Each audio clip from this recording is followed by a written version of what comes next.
What's up, world? I'm Cameron McKinney, and this is Pop Culture Spotlight, a podcast about the movie 28 Years Later.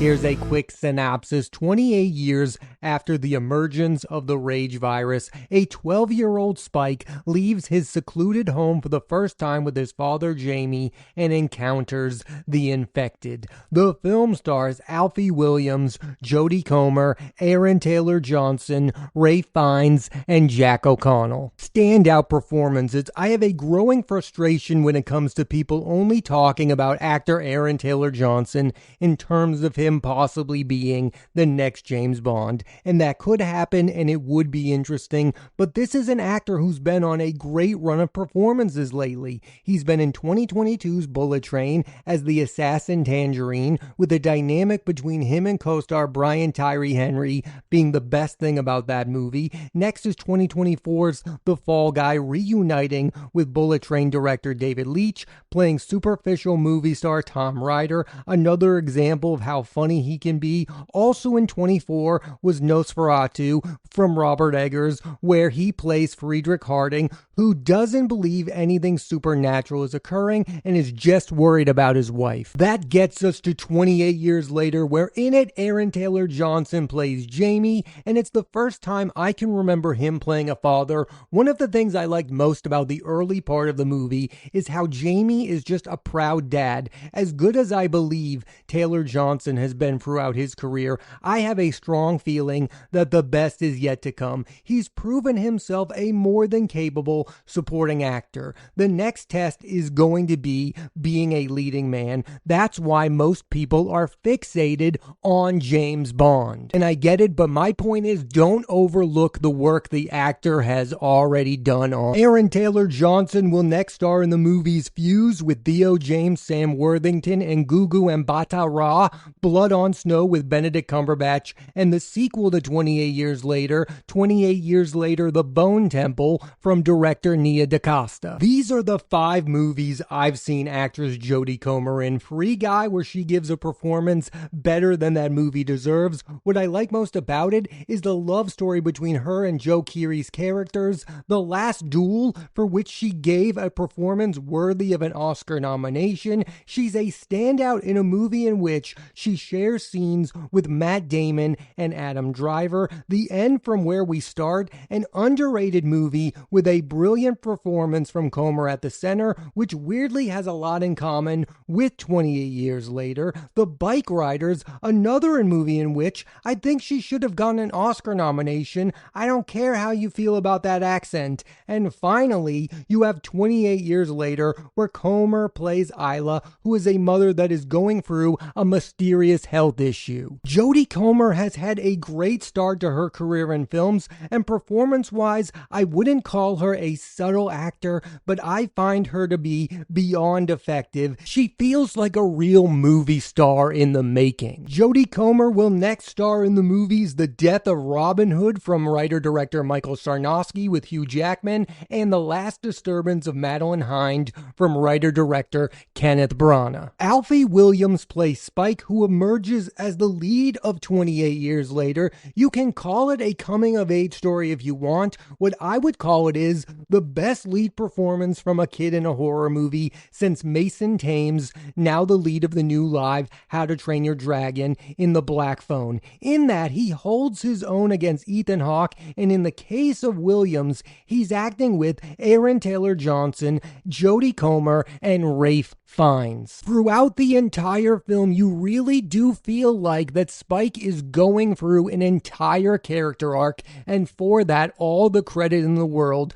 deserves to go to Alfie Williams. And finally, actor Ralph Fiennes has always straddled the line between leading man and character actor, giving stellar leading performances in 1996's The English Patient, an epic romance, 2014's The Grand Budapest Hotel, a performance that has only grown in stature over time, 2021's The Dig, an underseen movie that's definitely worth a watch, 2022's The Menu, a darker turn for the actor, and 2024's Conclave, showing once again he's the perfect anchor for any movie. Fiennes received Oscar nominations for Best Leading Actor for The English Patient and Conclave. His outstanding supporting turns include include 1993's Schindler's List, where he plays an evil character like a real human being, 2005's Harry Potter and the Goblet of Fire, his best performance as Voldemort. The final scenes of that movie are my favorite of the series.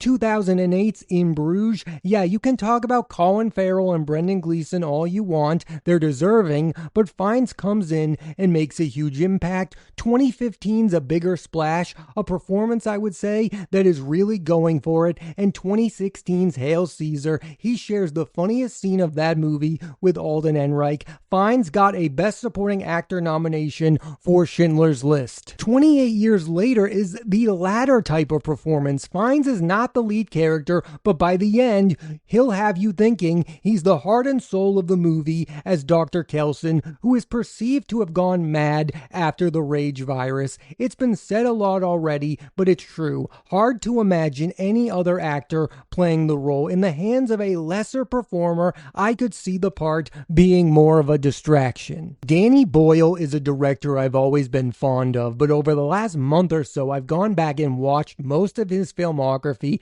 and I've come to the conclusion he's a great filmmaker, but the success or failure of his movies come down to the writing. His three best films, in my opinion, are Trainspotting, written by John Hodge, Sunshine, written by Alex Garland, and Steve Jobs, written by Aaron Sorkin. These are masterpieces because of the structure of the stories and the strong dialogue. His other movies, A Life Less Ordinary and Yesterday, I quite like. They are stylish and fun to watch in the moment, but they don't stay with you. 28 Days Later and Slumdog Millionaire would round out my top 5 prior to 28 Years Later. The reason that 28 Years Later is the best Danny Boyle movie since Steve Jobs is because he's able to bring the frenetic energy he brings to movies while being given a great piece of writing by Alex Garland. That gets me to Garland, whose film career began as a screenwriter writing the aforementioned 28 Days Later and Sunshine.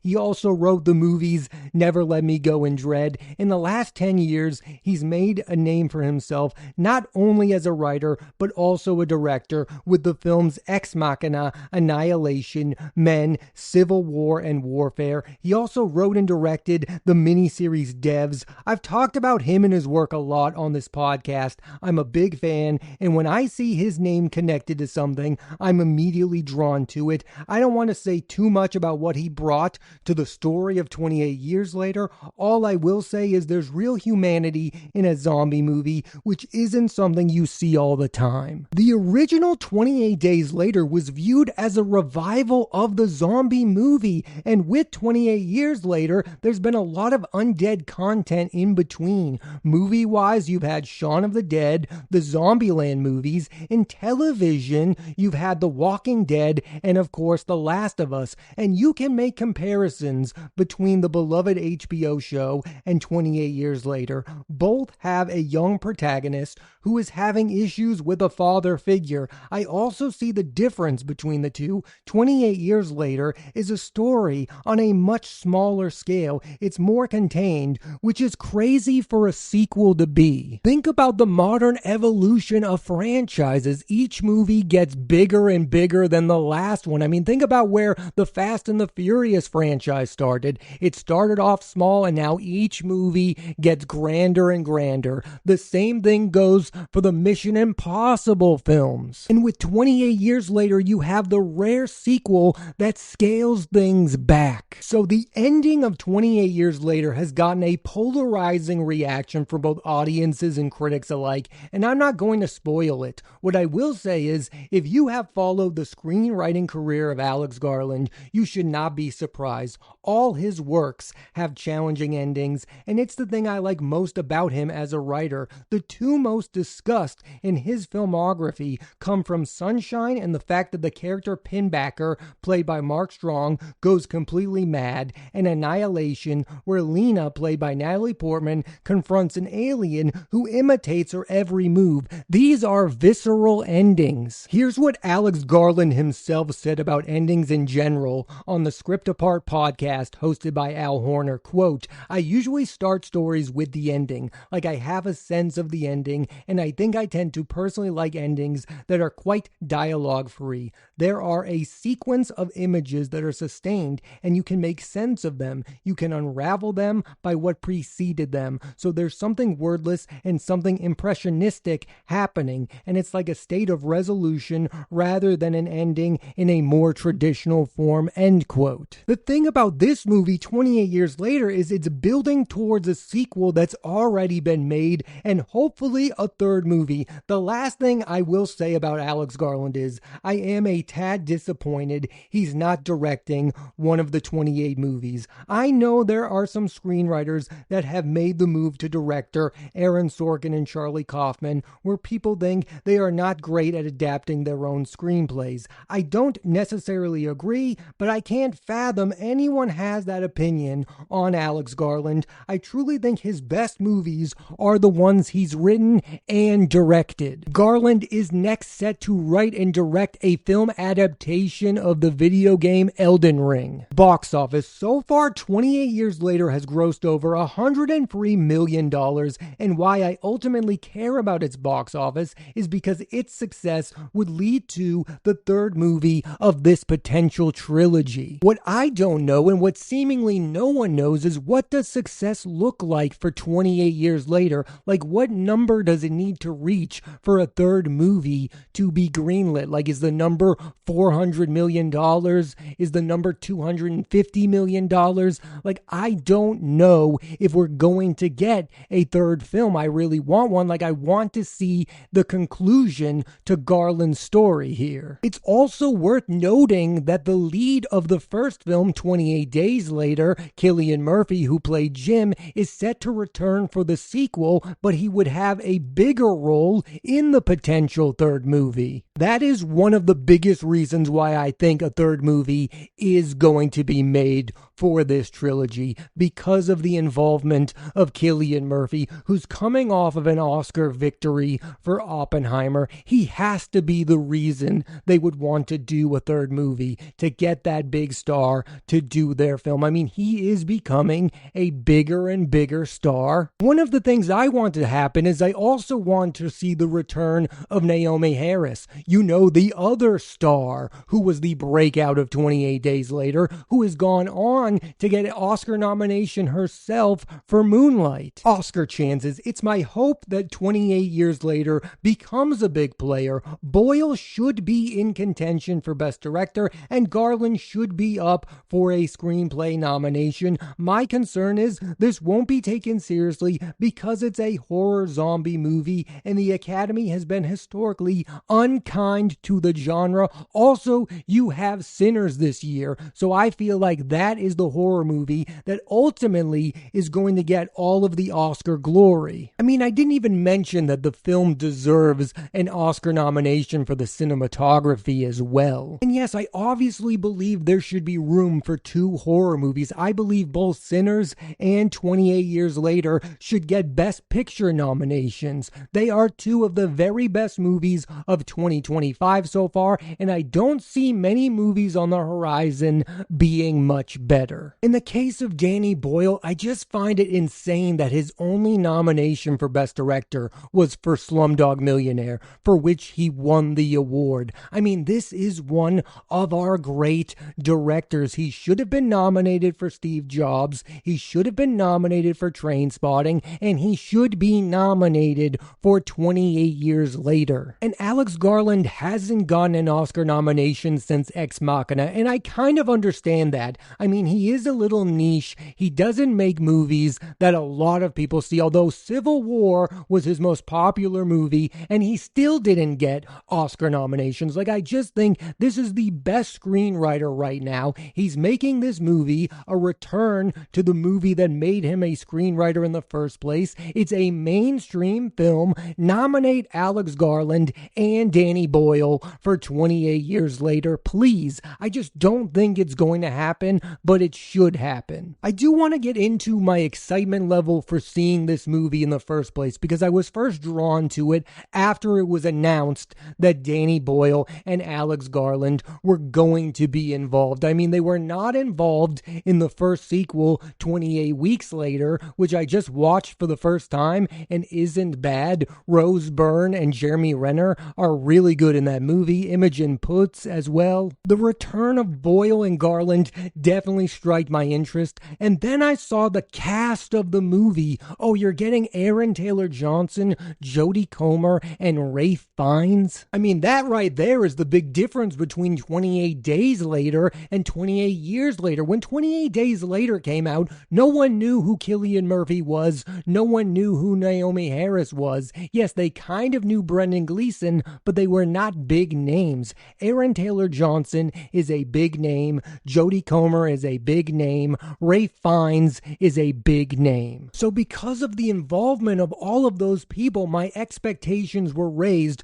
to what this movie could be, and those expectations were blown out the door by what the movie actually is. That's what's crazy about 28 Years Later, is I do believe it is better than the original 28 Days Later. I think it is a better movie because it takes you in so many surprising directions. And even after watching the first movie, like, there's not an obvious direction for the sequel to go. Like, we don't even know if Ralph Fiennes is going to be in the sequel. We know that a mysterious character played by Jack O'Connell is going to play a bigger part. We know that Cillian Murphy is in the movie as well, like I said earlier. The world building is impressive and it's purposeful. That's what this potential franchise and trilogy has going for it. It has a clear direction.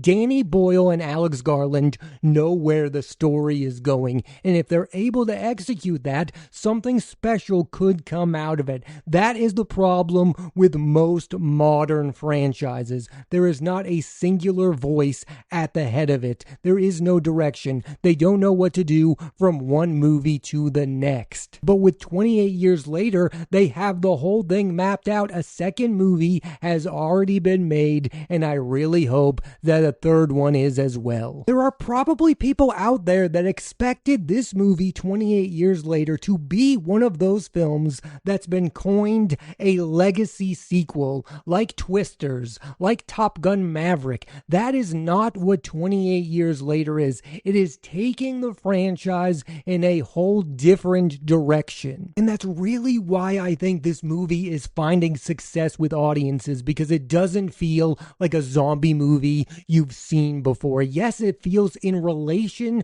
to 28 Days Later, but it doesn't feel like a duplicate or a copy of it. And most importantly, it doesn't feel like an homage to the original movie. This is something new. This is something different. This is the director and the writer of the original evolving and showing you how much they as individuals have gotten better as filmmakers. This is what's not getting talked about enough. 28 Days Later was the first movie written by Alex Garland. Before that, he was a novelist whose book The Beach got adapted by Danny Boyle, and then he wrote 28 Days Later. He has become a much better writer as the years have gone on. I do like the fact that this is being celebrated as a return to form for Danny Boyle. I always liked Danny Boyle the exact same amount. I've always had respect for him as a filmmaker. Again, I recently rewatched or watched for the first time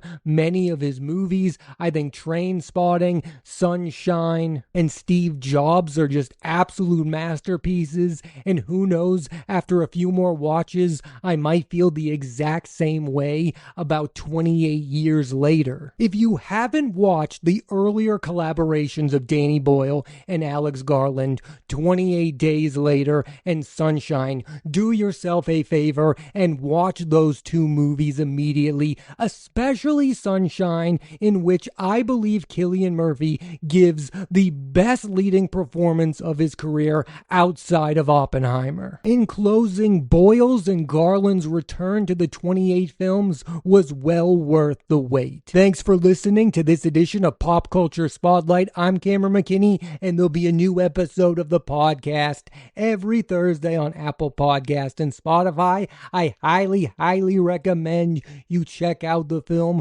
28 Years Later. Next week on the podcast, I'm talking about Joseph Kosinski's F1 starring Brad Pitt. So tune into that and please rate, review, and subscribe.